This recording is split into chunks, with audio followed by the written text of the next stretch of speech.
கிறிஸ்துவுக்குள் பிரியமானவர்களே, இந்த நாளுக்கான மாலை நேரம்னா அப்போஸ்தலனாகிய பவுல் கொரிந்து சபைக்கு எழுதிய 2ஆம் நிருபம் 7ஆம் அதிகாரம் 2வது வசனம். 2 கொரிந்தியர் 7:2, 2 கொரிந்தியர் 7:2. எங்களுக்கு இடங்கொடுங்கள், நாங்கள் ஒருவனுக்கும் அநியாயம் செய்யவில்லை, ஒருவனையும் கெடுக்கவில்லை, ஒருவனையும் வஞ்சிக்கவில்லை. இப்போ என்ன, நான் உங்களை கண்டித்து நீங்கள் திருந்தணும், நீங்கள் உங்களை திருத்தி கொள்ளணும், நீங்கள் பரிசுத்தமாகணும் அப்படிங்கிற காரியத்தை உங்களுக்கு சொல்லி கொடுக்குறேன். அப்போ நீங்கள் என்ன பண்ணுங்கள், நான் சொல்கிறதுக்கு இடம் கொடுங்க, நான் சொல்கிறத கேளுங்க, உங்கள் மனசை திறந்து கேளுங்க. ஏன்னா இதே 6வது அதிகாரத்தில் 11, 12 வசனம் சொல்லும்போது என்ன சொல்கிறாரு, கொரிந்தியரே, எங்கள் வாய் உங்களோட பேச திறந்திருக்கிறது, எங்கள் இருதயம் பூரித்திருக்கிறது, எங்கள் உள்ளம் உங்களை குறித்து நெருக்கமடையவில்லை, உங்கள் உள்ளமே எங்களை குறித்து நெருக்கமடைந்திருக்கிறது. என்ன பண்ணுங்க, நீங்கள் உங்கள் இருதயத்தை திறந்த மனதுள்ளவங்களா நாங்கள் சொல்கிறத கேளுங்க. இது எங்கே கற்றுக்கொண்டாரு? கர்த்தராகிய இயேசு கிறிஸ்து மத்தேயு 18வது அதிகாரத்தில் 5லிருந்து 14 வரை வசனங்களை சொல்லும்போது, நம்ம ஒருத்தருக்கும் தடையாக இருக்கக்கூடாது, நம்ம ஒருத்தரையும் காயப்படுத்தி விடக்கூடாது, நம்ம எப்படி ஒருவரை ஒருவர் ஏற்றுக்கொள்ள வேண்டும், நம்ம எப்படி ஒருவரை ஒருவர் உற்சாகப்படுத்த வேண்டும், ஒரு சபைக்குள்ளே எப்படி இருக்கணுங்கிறத கர்த்தராகிய இயேசு கிறிஸ்து சொல்லி கொடுத்தாரு. அதனால் நாங்கள் என்ன பண்ணலை, ஒருத்தருக்கும் அநியாயம் செய்யலை, ஒருத்தனை கெடுக்கலை, ஒருத்தனை வஞ்சிக்கவும் இல்லை. ஏன்னா எங்களுடைய சுயலாபத்துக்காக நாங்கள் யாரையும் வஞ்சிக்கவில்லை, எங்களுக்கு ஏதாவது வேணுங்கிறதுக்காக ஒருத்தர் கெட்டு போனுற காரியத்தை நாங்கள் செய்யவே இல்லை. மாறாக நாங்கள் என்ன பண்ணோம், உங்களுக்கு முன்பாக ஒரு உண்மையும் உத்தமமாக வாழ்ந்தோம். இதை திரும்ப திரும்ப அவர் எப்பொழுதும் சொல்லக்கூடிய ஒரு காரியத்தை நம்ம பார்க்கிறோம். ஏன்னா கொரிந்தி சபைக்கு 1வது எழுதின நிருபத்தில் 1 கொரிந்தியர் 15வது அதிகாரம் 33 வசனம் பொழுது, மோசம் போகாதீர்கள், ஆகாத சம்பாஷணைகள் நல்லொழுக்கங்களை கெடுக்கும். அப்போ என்ன, நீங்கள் தேவையில்லாத பேசி தேவையில்லாத காரியங்களில் மாட்டிக்கொள்ளாதீங்க. என்ன, நீங்கள் ஒரு நல்ல ஒழுக்கம் உள்ளவர்களாய், ஏன்னா ஒரு கொரிந்தியர் என்று சொன்னாலே அவர்கள் விபச்சாரக்காரர்கள், வேசித்தனமாக இருக்க மாட்டார்கள் என்று சொல்லக்கூடிய ஒரு பெயர் வெளியே இருக்கிறது. ஆனால் நீங்கள் இன்றைக்கு ரட்சிக்கப்பட்ட மக்களாக இருக்கிறீங்க, கர்த்தருடைய சபையில் இருக்கக்கூடிய மக்களாக இருக்கிறீங்க. அப்போ நீங்கள் என்ன பண்ணக்கூடாது, நாங்கள் உங்களுக்கு தேவனுடைய வார்த்தையை சொல்லி கொடுத்தோம், அப்போ எங்கள் வார்த்தையை கேட்கறதுக்கு உங்கள் இருதயத்தை திறங்க. தமிழில் எங்களுக்கு இடம் கொடுங்கன்னு சொன்னால் ஓப்பன் யுவர் ஹார்ட், அதான் சொல்கிறாரு, உங்கள் இருதயத்தை திறங்க. ஏன்னா நாங்கள் ஒருத்தருக்கும் அநியாயம் செய்யலை, உங்கள் முன்னாடி யாருக்கும் எந்த ஒரு அநியாயம் செய்யலை, ஒருத்தனையும் கெடுக்கலை, ஒருத்தனையும் வஞ்சிக்கலை.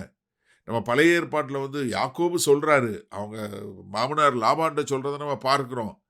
சாமுவேல் ரொம்ப அழகாக இதை குறித்து சொல்லும்போது, இஸ்ரவேல் தேச மக்களை குறித்து சொல்லும்போது, ஏன்னா அவர் அவரை வேண்டான்னு சொல்லி நிராகரித்த போது அவர் என்ன சொல்கிறார், எல்லா ஜனங்களையும் பார்த்து, நன்றாக தெரிஞ்சு கொள்ளுங்க, நான் யாருக்கும் எந்த ஒரு காரியமும் செய்யலை, யாருடைய கழுதையாவது எடுத்தனா, யாருடைய விலங்கையாவது எடுத்தனா, யாருக்கிட்டையாவது ஏதாவது பரிதானம் வாங்கினேனா, நான் எப்படி உங்களுக்கும் கர்த்தருக்கு முன்பாக உண்மையும் உத்தமமாக விளங்கினேன்னு சொல்லக்கூடியதா, அதே மாதிரி தான் ஒரு உண்மையும் உத்தமமாய் வேலை பார்த்த அப்போஸ்தலனாகிய பவுலுங்க சொல்கிறாரு, நான் யாருக்கும் எந்த கெடுதலும் செய்யாமல் தேவனுக்கு முன்பாகவும் உங்களுக்கு முன்பாகவும் நான் சாட்சியாக இருக்கிறேன்ற காரியத்தை சொல்கிறார்.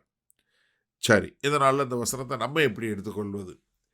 நீங்கள் உடனே ஒருவேளை நீங்கள் ஊழியக்காரராக இல்லைன்னா உடனே நீங்கள் என்ன நினச்சிடாதீங்க, ஐயா இது பாஸ்டருக்கு தானே, எங்களுக்கு இல்லை அப்படின்னு நினைக்காதீங்க.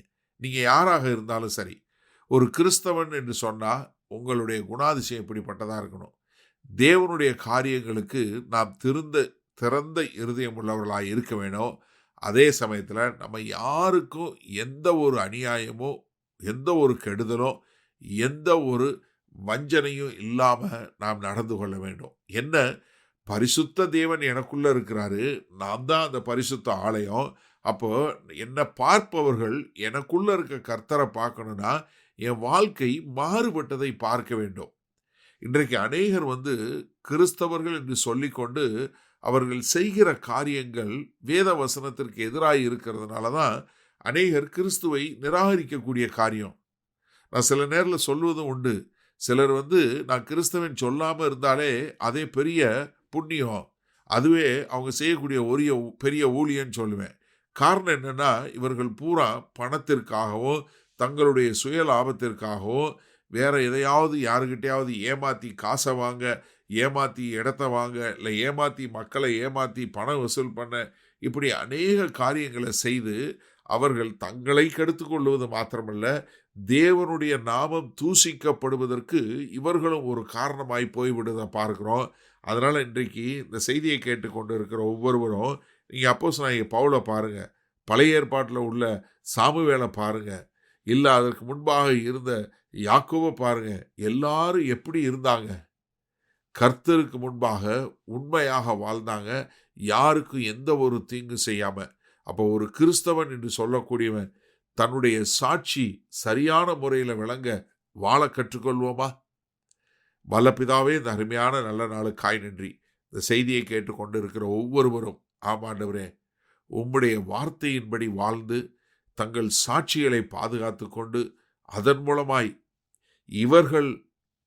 இவர்கள் மூலமாய் அநேகர் ரட்சிக்கப்படுவதற்கு ஒரு நல்ல ஒரு சாட்சியான வாழ்க்கை வாழ எங்கள் தேவன் கிருபை பாராட்டுங்க. மீட்பர் இரட்சகருமாகிய இயேசு கிறிஸ்துவின் மூலம் பிதாவே, ஆமேன். கர்த்தர் உங்களை ஆசீர்வதிப்பாராக. நாம் நாளை காலை தினசரி தியானத்தில் சந்திப்போம். Good night.